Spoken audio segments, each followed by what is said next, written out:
안녕하십니까. 반갑습니다. 국어교육론 강의 시작하겠습니다.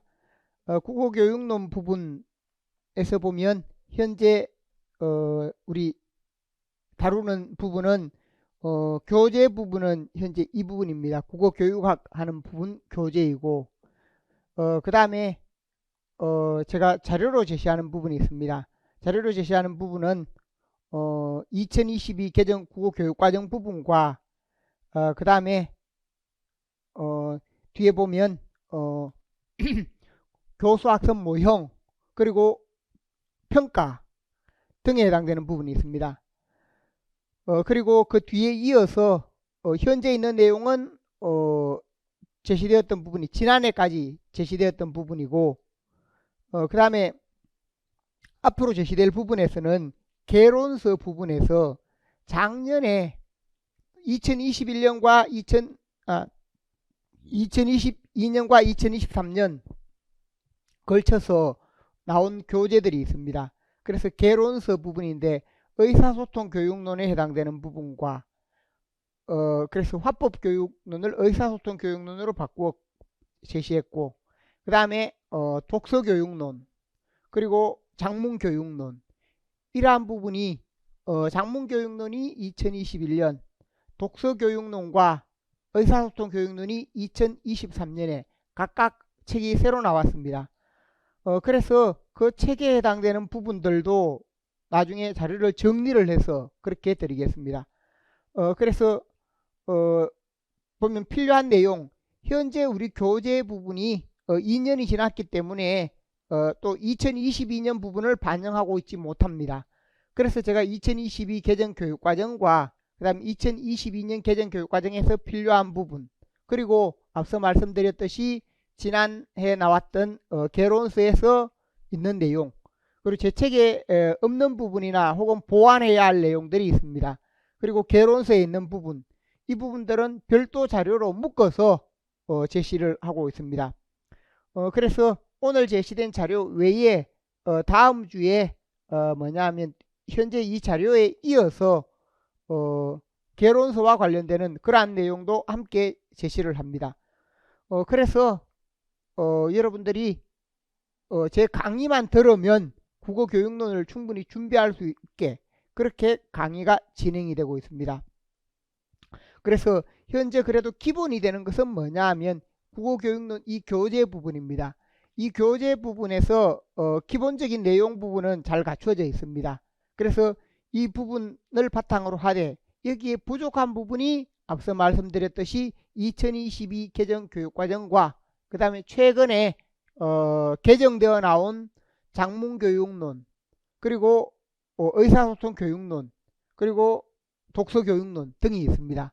그래서 그러한 부분에 해당되는 것을 보완을 하게 되면 우리가 국어교육론이 어떤 분야 내용에도 잘 적응을 할 수 있습니다. 그래서 현재 제가 2021년 강의, 2022년 강의, 2023년 강의 등에서도 다 어느 부분, 이 책 어느 부분에서 시험이 나왔다, 어떻게 나왔다 라는 것을 다 설명을 하고 있습니다. 그래서 현재 나왔는 부분에서 보면 우리가 시험에 나왔던 것이 뭐가 있는가? 먼저 화법 부분을 생각해 보면 화법에서 체면 유지 전략이 나왔습니다. 체면 유지 전략은 제 책에는 거리 부분과 관련지어서 그 부분이 제시되어 있는 부분에서 보면 128쪽에 적절한 거리 유지 전략 하는 부분이 있고 적절한 거리 유지 이것과 관련되는 내용이기도 하고 그 다음에 체면 유지 자체는 제가 이 부분이 어디에 실려 있는가 하면 의사소통 교육론에 실려 있습니다. 그래서 그걸 자료로 만들어서 제가 작년 모의 시험에 이걸 그대로 제시했습니다. 그리고 이것은 제가 이런 부분도 새로 나온 내용이고 중요하다라고 했는데 그대로 이렇게 적중을 했던 부분입니다. 그 다음 공손성의 원리가 실현된 부분이다 라고 해서 우리가 공손성의 원리 하는 부분은 현재 우리 이 교재에서 경률과 관련되는 것 그래서 우리가 협력의 원리와 공손성의 원리라고 하는 것이 대화의 원리입니다. 그래서 121쪽에 보면 교재 121쪽입니다. 121쪽에 화법의 원리라고 해서 협력의 원리가 있고 그 다음에 뒷부분에 보면 124쪽에 공손성의 원리 등이 있습니다. 그래서 이 부분 마찬가지이고, 그 다음에 또 화법에서 두 번째 문제가 뭔가, 양면적 메시지 부분이 있습니다. 양면적 메시지 역시 우리 책에 제시가 되어 있습니다.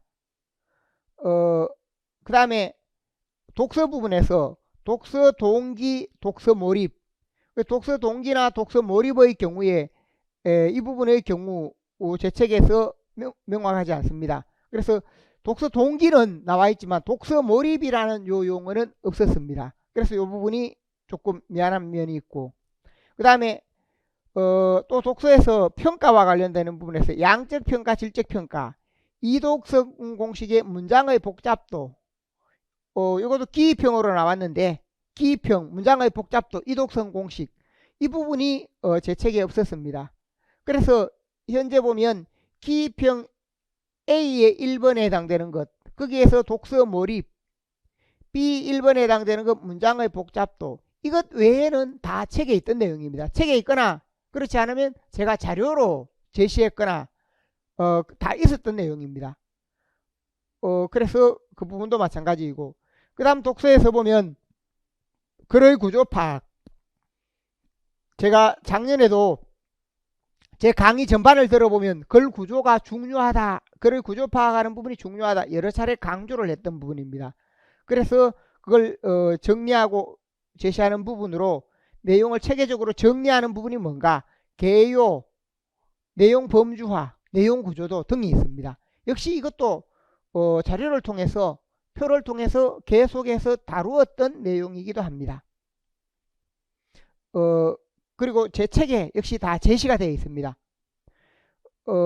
그래서 이 부분은 읽기 부분에서 서기 부분에서 읽기에도 필요하지만 서기에서도 글을 쓸 때 우리가 개요를 잘 작성하는 게 필요하고, 읽을 때도 글의 개요, 내용 구조 등을 잘 파악하는 게 중요한데 그러한 부분이 시험에 나왔습니다. 그래서 역시 강조했던 내용입니다. 그 다음에 장문에서 초고 쓰기, 초고 및 고쳐 쓰기 부분이 나왔습니다. 초고를 쓸 때 전략 파악하기, 그 다음 초고 쓸 때 고려하지 못한 부분, 또 형식적 연결관계라고 해서 응집성이 부족한 부분, 응집성이 부족한다라고 할 때 접속을 하든지 이런 부분이 적절하지 않은 부분을 찾는 내용이 있었습니다. 제가 작년에 글의 응집성이라든지 그래서 응집성 외에 형식적 연결관계라고 해서 응집성을 포함한 연결관계, 이런 부분을 역시 다루었고 강조를 했습니다. 그래서 이 내용 역시 책에 다 있습니다. 그 다음에 또 마지막으로 강조했던 게 뭐냐면 장문 부분에서 장문의 이론, 그 다음에 평가 주체 부분에서 형식주의 장문 이론과 인지주의 장문 이론, 그 부분에 해당되는 게 나왔고, 두 번째 인지주의와 대화주의에서 독자의 역할, 비교, 이런 부분 역시 마찬가지입니다. 역시 우리 책에 이 내용이 다 있습니다.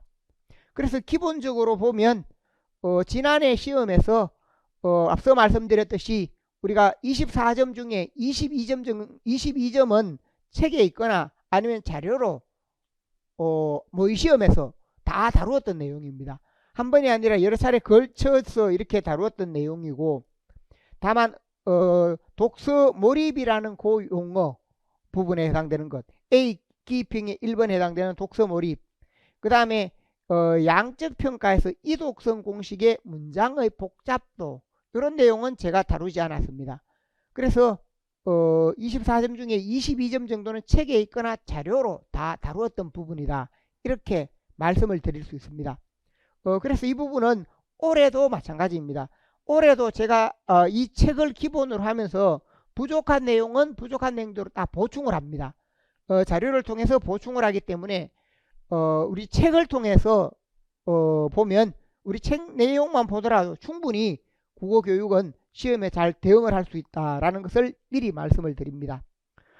그래서 우리 강의 부분도 마찬가지인데, 강의 부분의 경우에 제가 올해 강의는 지난해 부분에 있었던 부분 강의, 이걸 기본으로 하면서 올해 강의에서는 거기에서 교육과정이나 아니면 우리가 중요한 내용, 그래서 지난해 했던 부분에서 2023년 강의 부분이 제공이 되어 있습니다.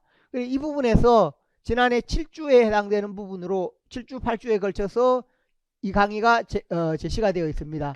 제공이 되어 있기 때문에 이 부분을 바탕으로 들으면 되겠고, 그 다음 여기에서 지난해 강의 부분이 뭐냐 하면 지난해도 제가 하는 내용 속에 기본적으로 화법, 독서, 장문 등에 해당되는 부분과 함께 2022년 개정교육과정을 다루었는데 마지막 부분에 다루었습니다. 그래서 거기에 마지막에 있는 부분 2022년 개정교육과정은 원래 새로 다루게 됩니다.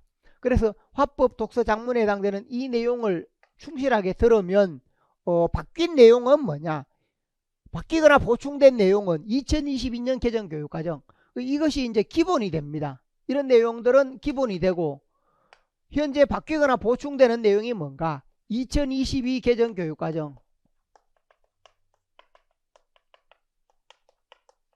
그래서 우리가 1차적으로 공부를 해야 될 부분이 이 부분은 여러분이 기본적인 강의로 듣는다라고 생각을 하시고 이 강의를 들어야 됩니다. 그래서 시간도 길게 이렇게 배정이 되어 있으니까 이 강의를 들으시고, 그 다음에 2022 개정 교육과정 부분에서 세부 내용이 있는데, 여기에서 보면 국어 교육 분야에 해당되는 내용 어떻게 바뀌었는가, 그래서 이 부분에서 일부 바뀐 내용이거나 개정되거나 아니면 보완된 그런 내용에 해당되는 이런 부분들을 우리가 이해할 필요가 있습니다.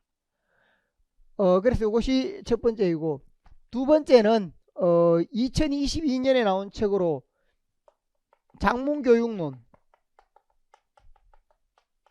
장문교육론과 그 다음에 의사소통 교육론, 의사소통 교육론은 화법에 해당됩니다. 화법에 해당되는 부분. 그 다음에 독서교육론.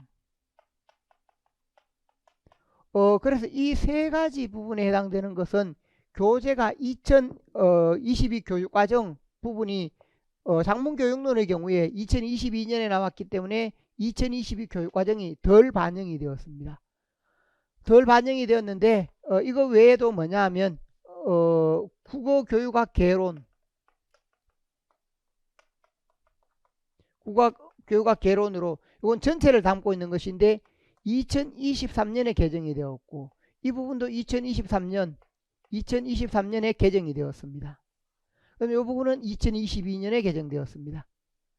그러다 보니까 장문교육론 부분은 2022 교육과정 내용이 조금 부족한데, 국어교육학 개론에 있는 부분 중에 이 부분 속에서 보면 전체 화법, 독서, 장문이나 평가라든지 교재라든지 이런 걸 다 다루고 있는 게 국어교육학 개론입니다. 그리고 이 책에 있는 부분에서 여기 장문에 해당되는 것이 보충이 됩니다. 그래서 기본적으로 보면 올해 하는 부분에 여기에 있는 내용 부분에서 여기에 있는 내용들도 많은 내용은 우리 기본적으로 보면 국어교육학 교재에 수록이 되어 있습니다.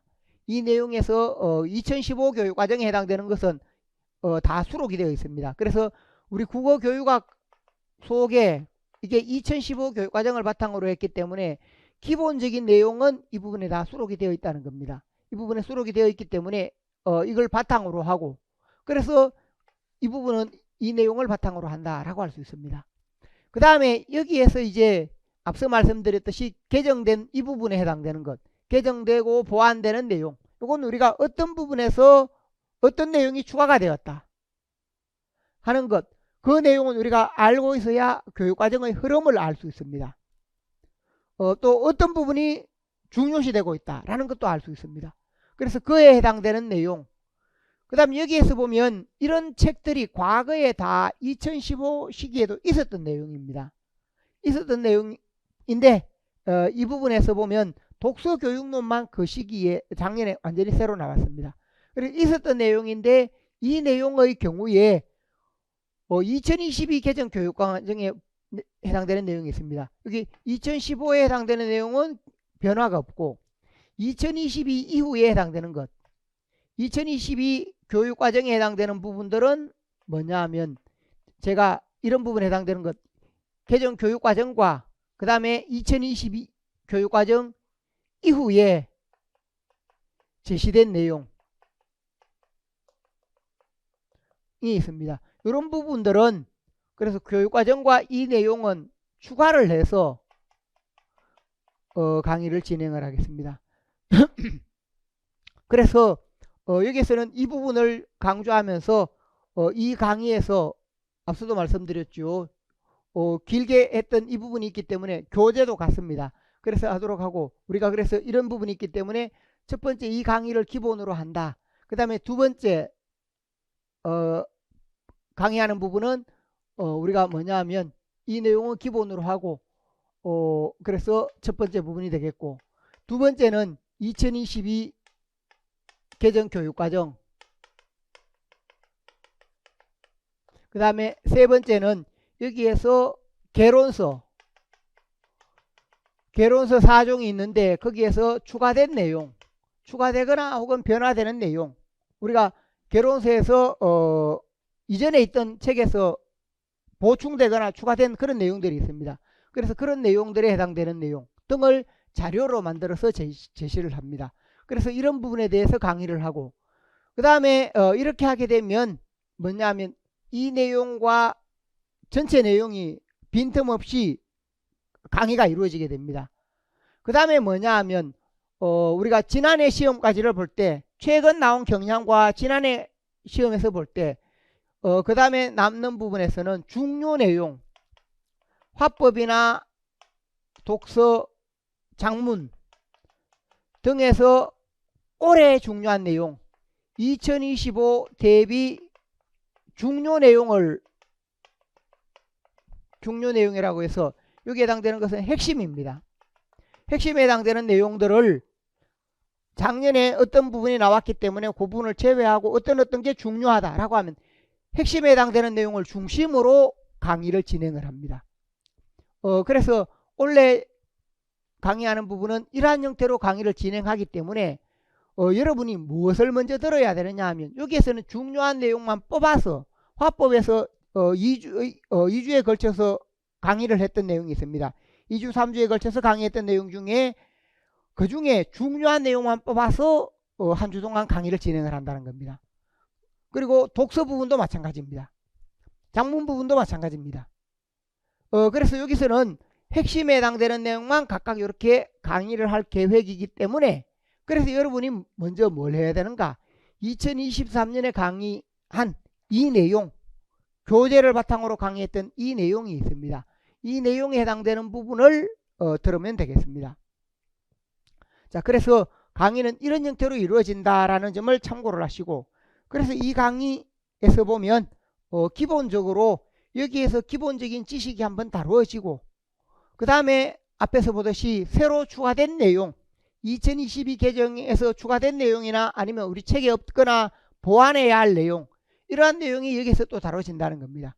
그래서 빈틈없이 이 내용이 강의가 이루어지도록 하고, 그 다음에 뭐냐 하면 이 전체 내용에서 또 중요한 부분들이 있습니다.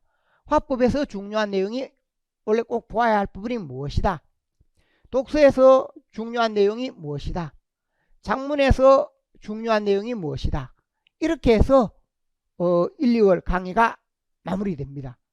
그렇기 때문에 제가 앞서도 말씀드렸지만 여러분이 강의에서 이 부분을 꼭 들을 수 있도록 여기에 해당되는 부분을 먼저 듣고 이 강의를 들으면 반복이 되면서 이 하는 내용이 어떤 부분이 더 중요하구나 하는 것을 알 수 있습니다. 그래서 그 점도 참고를 하시면 좋겠습니다. 자, 자료에서 먼저 작년 개정 이제 지난해 강의를 들으라고 했고 개정 교육과정 부분이 있습니다. 개정 교육과정 분석 부분이 있어서 교육과정 부분을 보도록 하겠습니다. 그래서 이 교육과정 부분은 자료 부분에서 보면 제시가 되어 있습니다. 그래서 교육과정에서 주목해야 할 부분, 이렇게 해서 개정 교육과정 분석 내용이 있습니다. 여기에는 교육과정 분석과 그 다음에 국어 교육론 교사 학습 모형 및 평가에 해당되는 내용, 그리고 교재 보충 내용, 이건 다음 주에 별도 자료로 제시되는데, 교재 보충 내용은 뭔가, 여기 개론서 내종에 해당되는 부분이 추가가 됩니다. 그래서 우리가 우리 책에 없거나 아니면 약간씩 바뀌었거나 이런 내용 등이 추가가 된다는 겁니다. 그러니까 여러분이 제 강의를 들으면 현재 이런 책들이 중요한데 이 책들을 따로 사서 공부할 필요가 없습니다. 여기 있는 기본적인 내용은 우리 교육학에 다 담겨 있고, 또 바뀐 내용은 제가 따로 앞서 말씀드렸지요. 따로 정리를 해서 추가를 해서 제시를 하겠다 라고 했기 때문에 제 강의만 잘 따라오면 하라는 대로 이 지난해 강의와 그 다음에 이렇게 하는 부분, 4주가 이루어지는 이 부분을 통해서 하게 되면 국어 교육에 대해서 기본적인 내용뿐만 아니라 이론적인 부분, 지식을 통해서 시험에 접근할 수 있도록 그렇게 강의가 이루어진다 하는 점을 참고하시기 바랍니다. 자, 차례 부분 뒤에 개정교육과정 부분에 보면 1페이지, 2페이지 부분이 있습니다. 1페이지, 2페이지에 있는 내용은 개정교육과정의 간략한 특징이다 라고 해서 그 부분이 제시가 되어 있는데, 우리가 개정교육과정이 예전과 달리 지식 이해와 과정 기능, 가치 태도로 이루어져 있다 하는 점. 그래서 그 1페이지에 그 표가 있습니다. 이건 우리가 이루어져 있는 부분을 참고를 하시면 되겠고, 그 다음에 뒤로 넘어가면 과목 내용이 있습니다. 2페이지에 세부 내용에서 보면 2022 개정 국어교육과정에서 보면 2015 개정 국어교육과정 이렇게 비교가 되는 부분이 있는데, 성격 부분에서 보면 초, 중 등 1에서 9학년, 그 다음에 학점 기반 선택교육과정이다 해서 예전에는 국민공통기본교육과정, 선택중심교육과정 이렇게 했는데, 공통교육과정은 1학년에서 9학년까지로 하고 고등학교는 학점 기반 선택교육과정 이렇게 해서 일부 내용이 바뀌었습니다. 그래서 국어 부분에서 국어 과목 속에서 말하기, 듣기, 읽기, 쓰기, 문법, 문학 이렇게 해서 매체가 추가가 되었습니다. 그래서 그 이전에는 매체가 하나의 과목으로, 예를 들면 2015 개정 국어에 보면 매체 부분이 선택중심 교육과정, 고등학교 2, 3학년에 보면 3번 항목에 언어와 매체, 매체를 언제 배우느냐, 매체 부분은 고등학교 선택 과목에 와서 매체를 자세히 배우도록 그렇게 되어 있었습니다. 그런데 최근에 최근 교육에서는 매체가 중요하게 인식이 되면서 이 부분이 전통적인 말하기, 듣기, 읽기, 쓰기, 문법, 문학 외에 하나의 영역으로, 과목으로 추가가 됐다는 겁니다. 그래서 매체가 추가가 되었다 하는 점. 고등학교 1학년에 보면 국어라고 하지 않고 공통국어, 1학년은 공통국어 1, 2가 있습니다. 여기도 마찬가지입니다. 말하기, 듣기, 읽기, 쓰기, 문법, 문학, 매체 이렇게 해서 여기도 제시가 되어 있습니다. 그 다음에 고등학교 1학년에서 3학년까지 일반 선택 과목에 화법과 언어가 제시가 되어 있습니다. 화법과 언어. 이건 우리가 문법을 할 때 이미 나왔던 내용입니다. 화법과 언어가 묶여져 있다. 그리고 독서와 작문이 묶여져 있다. 그래서 이것은 잘된 부분이라고 할 수 있는데, 어쨌든 독서와 작문은 함께 묶여야 합니다. 그런데 늘 독서, 작문이 따로 떼어져서 작년 같은 경우 화법과 작문으로 제시가 되고 그런 경우가 많았는데, 이제 독서와 작문으로 묶여서 만약에 과목 수를 묶는다고 할 때 독서와 작문이 묶여야 우리가 독서를 통해 작문을 공부할 수도 있고 작문을 통해 공부할 수도 있습니다. 그래서 통합적으로 제시되는 게 좋습니다. 그 외에 이제 진로 선택 과목들인데 그건 참고를 하면 됩니다. 기본은 화법과 언어, 독서와 작문, 문학 이렇게 세 가지. 그 과목 자체로는 줄었습니다. 과목 자체 이렇게 제시가 되었고, 이것이 2022 개정 교육과정에 제시되는 부분이다. 고등학교 1학년에서 공통국어 1, 2가 있고, 그 다음에 고등학교 1학년, 3학년에서 일반 선택 부분, 일반 선택 부분에서 뭐가 있는가? 화법과 언어, 독서와 작문, 문학 부분이 있다. 그래서 이렇게 과목이 제시가 되었다 하는 점을 참고하시기 바랍니다. 그 다음에 아래 보면 개정 국어 교육 과정의 내용 체계다라고 해서 내용 체계 부분이 표로 만들어져 있습니다.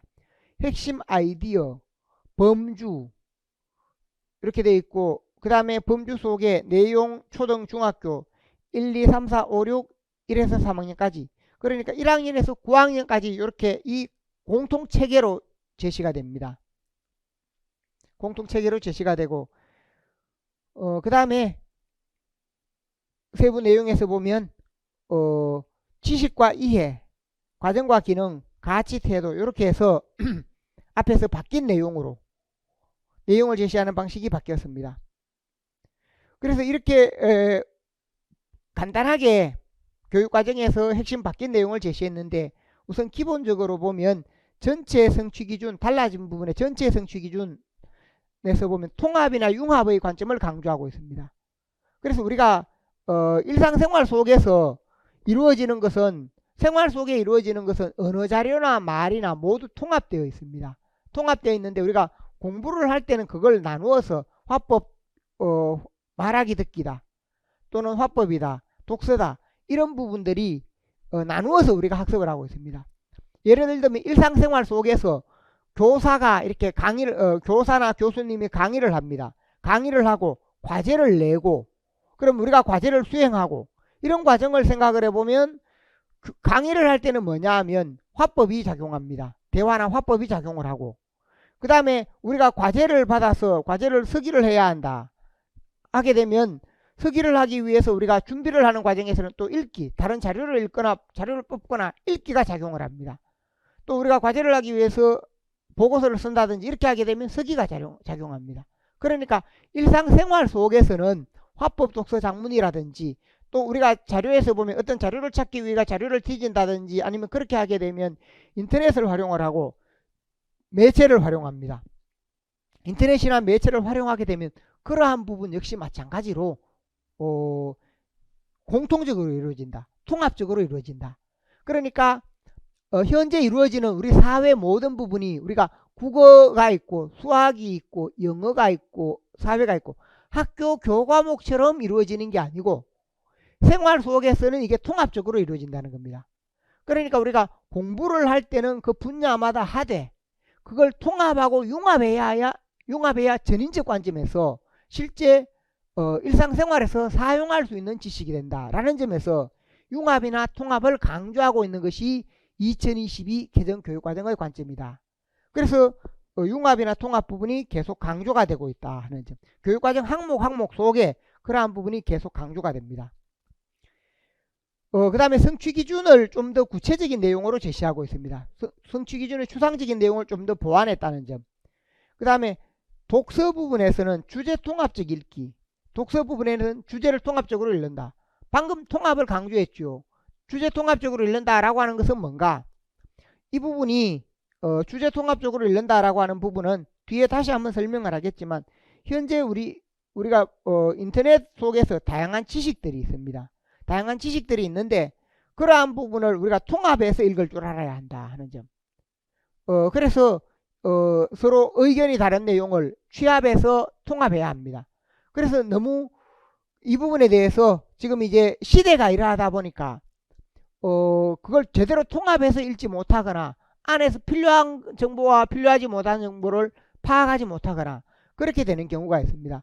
그래서 과거에는 정보를 하나하나 찾는 부분이 어려웠는데 지금은 찾는 부분이 쉽게 찾을 수 있는데, 그걸 독자가 어떻게 그것을 적절하게 통합적으로 읽을 수 있는가, 거기에서 필요한 것과 그렇지 않은 것, 사실인 정보와 그렇지 않은 정보, 이런 것을 어떻게 파악할 수 있는가, 이러한 부분이 모두 뭐냐면 통합적 읽기와 관련이 있다라고 할 수 있습니다. 그래서 교육과정 성취기준에 뒤에 나오겠지만 성취기준에서 계속해서 이러한 통합적 읽기가 강조되고 있다 하는 점을 참고하시기 바랍니다.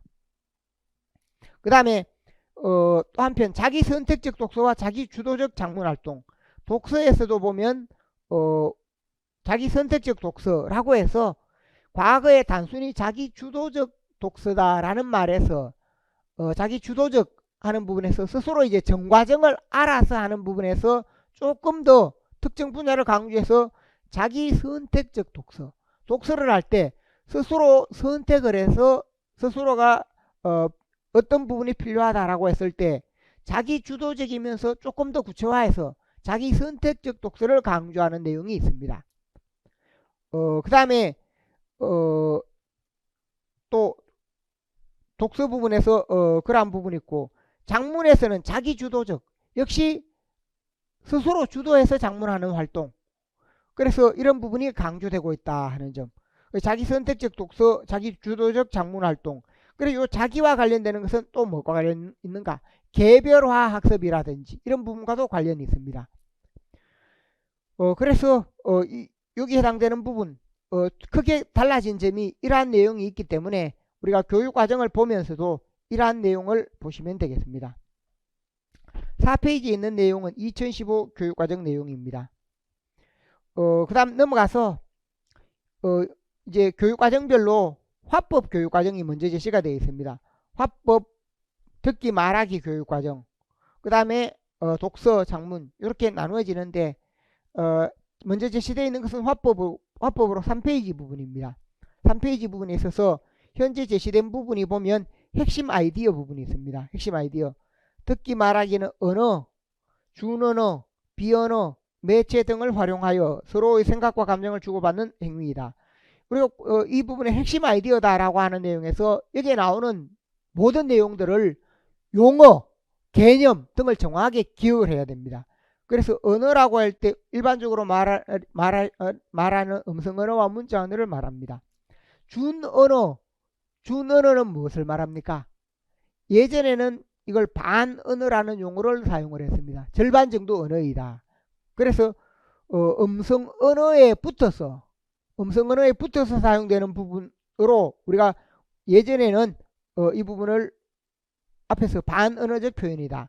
그래서 말을 할 때 그 말을 하는 중에 소리의 높낮이, 고저에 해당되는 것, 장단에 해당되는 것, 억양, 강세 등에 해당되는 언어에 붙어서 함께 수행되는 것을 뭐라고 합니까? 준언어적 표현이라는 용어를 사용을 합니다. 그래서 우리가 이 부분을 반언어적 표현이다, 절반은 언어와 포함이 되어 있다라고 해서 반언어적 표현 혹은 준언어적 표현 하는 부분으로 이렇게 사용을 합니다. 말을 할 때 화자가 함께 고려해야 할 부분이 되겠습니다. 그래서 반언어적 표현이다, 준언어적 표현이다 라고 해서 이러한 부분들이 있습니다. 그 다음에 비언어적 표현이다. 비언어적 표현은 뭐가 있습니까?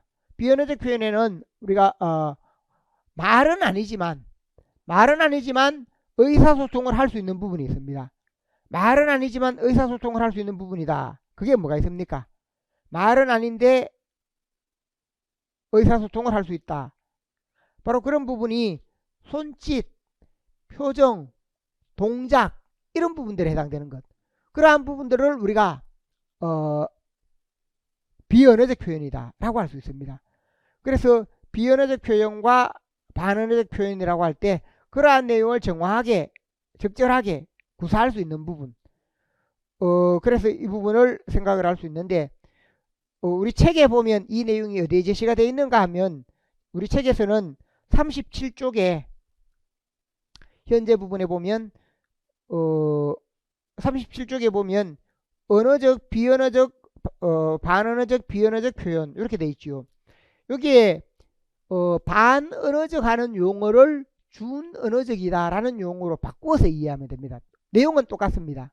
그래서 여기 2022 개정교육과정 2015부터도 조금씩은 용어가 바뀌기 시작했는데, 여기서 보면 비언어적인 부분을 우리가 비언어적인 부분은 비언어적인 부분으로 그대로이고, 그 다음에 반언어적이다 라고 할 때 여기에 반은 뭐냐면 절반의 의미, 그때 반은 절반의 의미였습니다. 이 부분을 준언어적이다,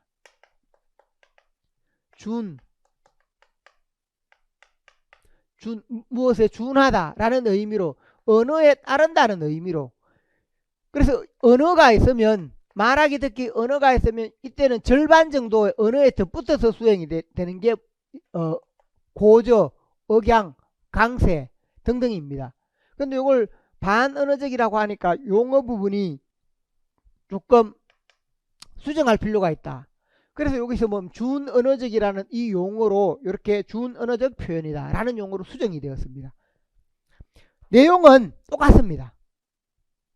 그래서 첫 번째 핵심 아이디어 부분이 있는데 이걸 기억을 하면 되겠고, 그 다음에 매체 부분, 매체 등을 활용한다. 그 매체의 활용 부분은, 매체 부분은 따로 이렇게 우리가 해서 우리가 함께 학습을 해야 할 부분이 있습니다. 매체라고 했을 때 매체 부분이 새로 영역으로 추가가 되었기 때문에, 그래서 이 매체 부분에서 제시되어 있는 부분 어떤 내용을 해야 되는가, 그래서 이 부분이 아직 교과서가 없기 때문에 세밀하게 적용되지는 않겠지만 매체와 관련되는 이런 내용도 이제 우리가 우리 시험에 앞으로 포함이 되는 그런 내용이기도 합니다. 그래서 여기서 매체 부분은 아직 너무 깊이 들어갈 필요는 없습니다. 왜냐하면 현재 이 매체와 관련되는 내용을 현재 있는 그 대학 선생님들로 이걸 정확하게, 이 부분을 정확하게 전공했는 분은 적습니다. 그러니까 문제가 나오더라도 개론 차원의 피상적인 부분만 이해하고 있으면 됩니다. 그리고 이걸 너무 새로 나왔다고 해서 여기에 몰입해서 깊이 그렇게 할 필요는 없다 하는 점을 생각하시기 바랍니다. 그래서 필요한 내용은 제가 이 부분도 역시 나중에 그 마지막 부분에 따로 정리를 해서 설명을 합니다. 그래서 매체 부분. 그 다음 두 번째, 화자와 청자는 상황 맥락, 사회문화적 맥락 속에서 의사소통 목적을 달성하기 위하여 다양한 유형의 담화를 듣고 말한다. 상황 맥락과 사회문화적 맥락, 화자와 청자의 상황 사회문화적 맥락. 그래서 여기서 보면 화법이 이루어질 때 여기에 제시되어 있는 부분에서 보면 화자가 이야기를 하고, 그걸 우리가 내용이라고 하고, 메시지 혹은 내용이다 라는 의미로 이렇게 합니다. 그 다음에 청자가 이렇게 듣게 되고, 들은 내용을 이제 반대로 말을 하면 뭐가 되는가 하면 여기서는 화자가 되고 여기서는 청자가 되고 그런 상황이 됩니다. 그러면 이렇게 화자 청자가 이야기를 나눌 때 이 이야기를 나누는 부분에서 이야기를 나누고 있는 시간과 공간의 배경이 있습니다. 시간이 어디이다, 공간이 어디이다, 시공간의 배경, 이 부분이 뭐냐 하면 시공간 배경이 날 때 상황, 그리고 이걸 우리가 맥락에서 보면 상황 맥락이다 라는 의미로 어떤 상황인가, 시간이 언제이고 공간은 어디이다. 현재 우리가 강의하는 이런 부분이라면 시간의 경우 우리가 보면 오늘이 2월 15일이니까 2월 15일이다. 공간의 경우 어디입니까?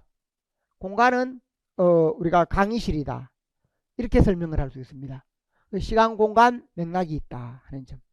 그 다음에 그래서 우리가 말하는 상황이라고 할 때 화자, 청자, 상황 이런 부분이 해당되는 게 있고, 그 다음에 어떤 내용을 전달할 때 내용 속에서 이 내용과 관련되는 부분이 뭐가 있는가, 내용 속에서 사회문화적 맥락이 있습니다. 사회문화적 맥락이 있다 하는 점. 그래서 어떤 내용을 다룰 때 사회문화적 맥락이다 라고 하는 것은, 사회문화적 맥락은 그 사회문화적 맥락이 있을 수도 있고 없을 수도 있습니다. 우리가 이 사회문화적 맥락이라고 할 때 이것은 문학을 다룰 때 마치 현실 요소와 유사해서 어떤 작품에는 이 현실 요소 사회문화적 맥락이 없는 작품도 있습니다. 순수 문학. 또 어떤 작품은 이런 부분이 있습니다. 그래서 이런 부분의 경우 사회문화적 맥락이다 할 때 대화를 나눌 때 우리가 어떤 부분에서 그 맥락을 갖고 이야기를 하는가 라고 할 때 내용과 관련되는 부분에서 화자와 청자가 함께 공유하고 있어야 할 사회문화적 맥락이다. 공유하고 있어야 할 사회문화적 맥락. 그러니까 우리가 예를 들면 제가 강의하는 부분 속에서 앞에서 있었죠. 사회문화적 맥락이 오늘 같은 경우 드러나는 부분은 뭔가 2022 개정 교육과정이다 라고 하면 우리가 이걸 이야기할 때 예전에 2015 개정 교육과정에서 2022로 교육과정이 바뀌었습니다. 교육과정이 바뀌었다. 그러면 제가 강의하면서 이런 부분들은 뭐가 되는가? 앞에서 있던 일반적인 내용들은 앞서 보듯이 그냥 내용에 해당된다면 그 내용 속에 시대적이고 사회적 의미가 들어가 있는 게 뭔가? 그런 부분이 바로 2022 개정 교육과정이다. 2022년에 교육과정이 바뀌었다. 그걸 나도 알고 있고 여러분도 알고 있습니다. 그러니까 그런 부분들은 뭐냐? 우리 강의실 속에 제가 강의를 진행하면서도 사회문화적 맥락이 될 수 있다.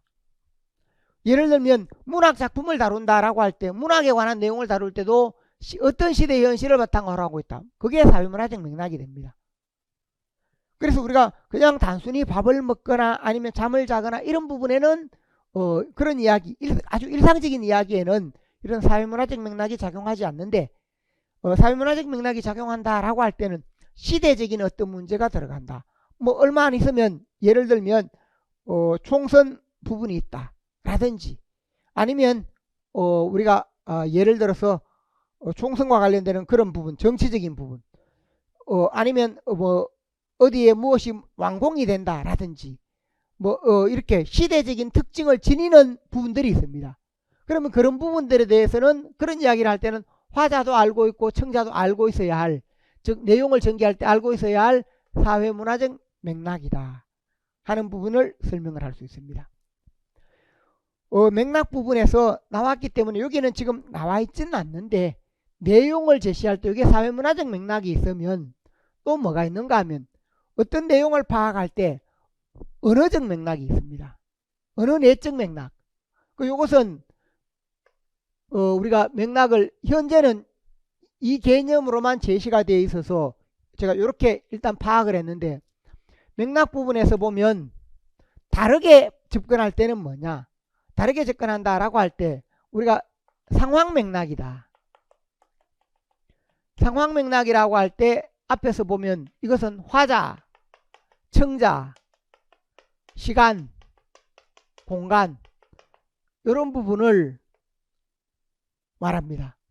화자, 청자, 시간, 공간에 해당되는 것. 그러니까 화자, 청자와 시간, 공간에 해당되는 것. 그리고 대화가 이루어지려면 이 부분이 필요하다. 그 다음에 내용이 필요합니다. 내용은 메시지, 내용, 전달하려는 핵심적인 내용이 있습니다. 내용이 필요하다. 그 다음에 앞서 이야기했듯이 이게 이제 상황이라고 할 수 있고 사회문화적 맥락,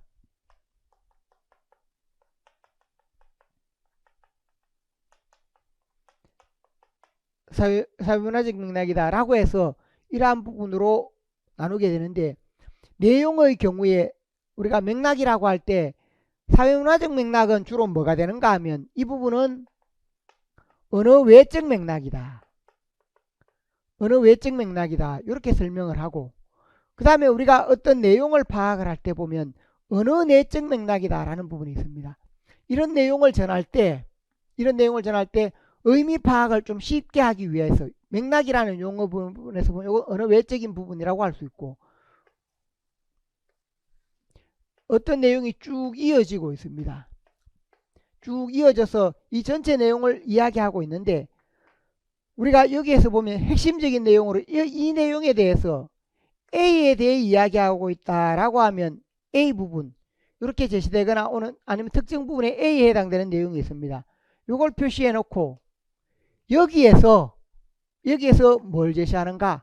여기에서 이제 맥락을 파악할 때 이 부분이 어떤 대화라고 하면 이걸 우리가 대화라고 가정을 합시다. 그러면 우리가 이 대화를 파악할 때 뭐가 필요한가? 이 대화를 파악할 때 첫 번째 화자는 누구이다. 청자는 누구이다. 그 다음에 시간 공간은 어떠하다 하는 점 이런 부분이 있고 그 다음에 여기서 뭐냐 이 내용과 관련되는 사회문화적 맥락 이 내용과 관련되는 사회문화적 맥락이 있습니다. 그리고 사회문화적 맥락이 있고 그래서 이것을 우리가 언어 외적이다 라고 할 수 있습니다. 그 다음 뭐가 있느냐 하면 이 내용 자체, 내용이다 라고 할 때 내용, 메시지, 그건 뭐냐면 A입니다. A 부분이 있고, 그 다음에 뭐가 있는가 하면 언어 내적 맥락이다 해서,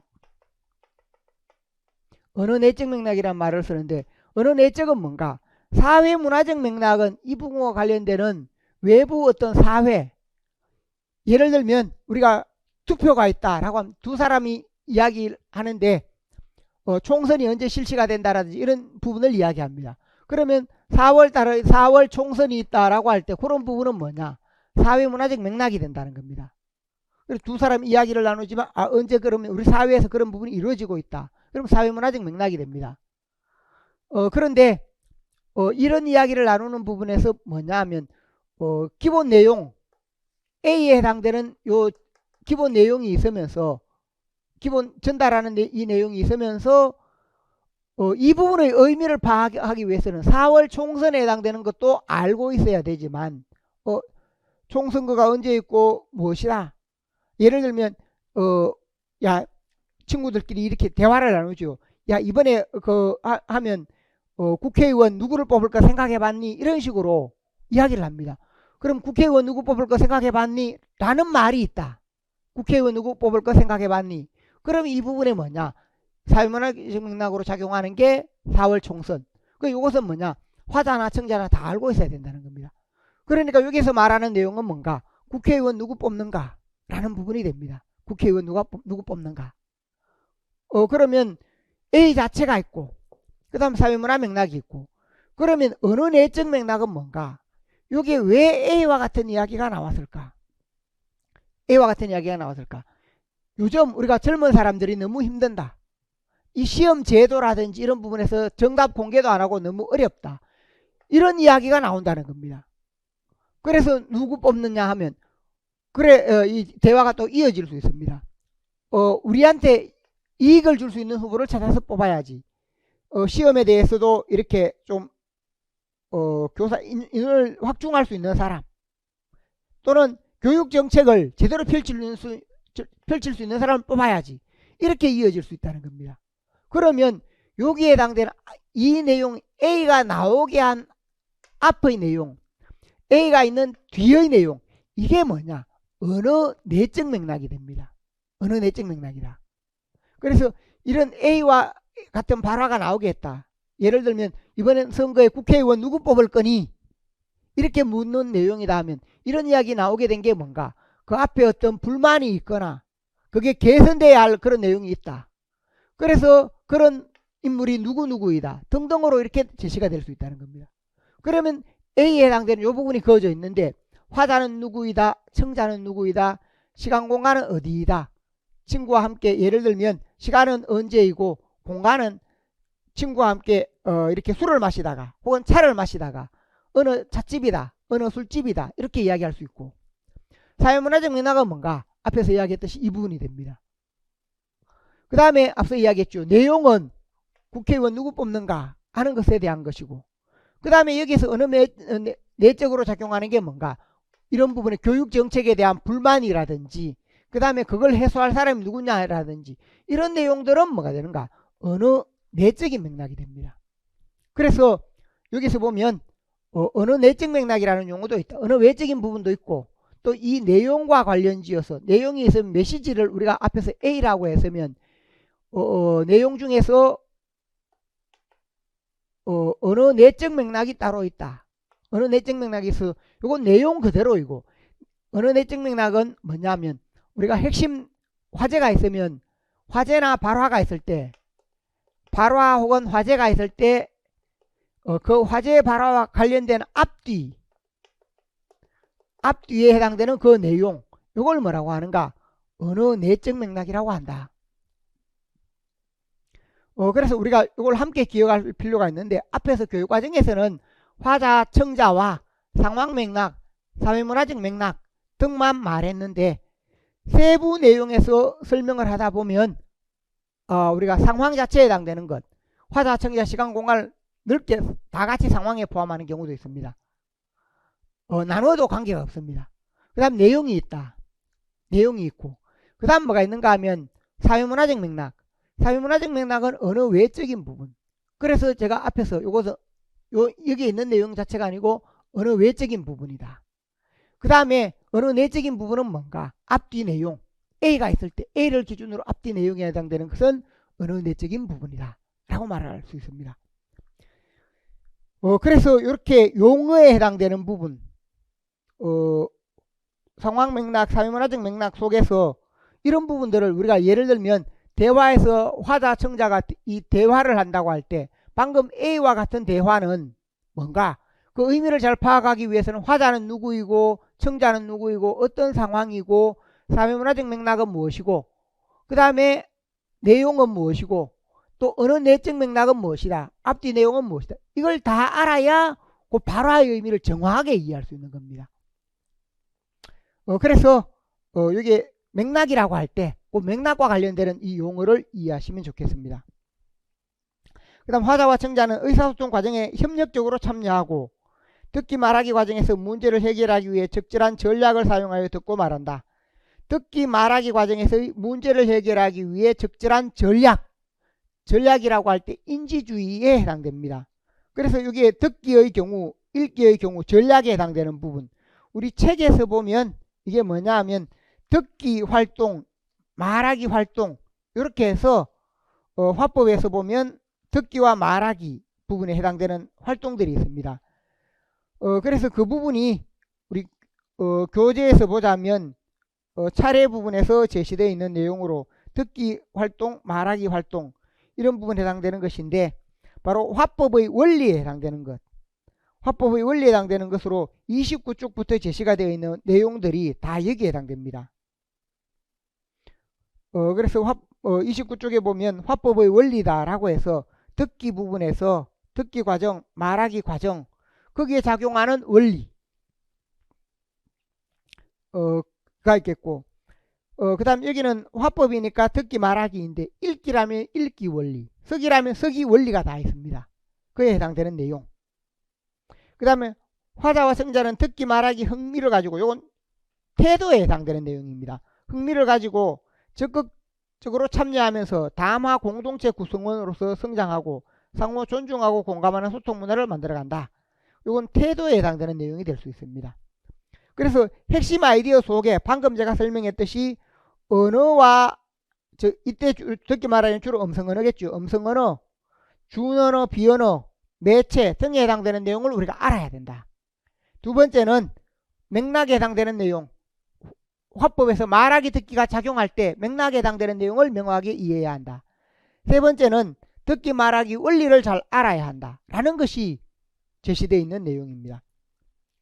이건 뒤에 계속 설명이 더 필요하기 때문에 잠시 쉬었다가 세부 내용을 더 설명을 하도록 하겠습니다. 잠시 쉬었다 하도록 합시다.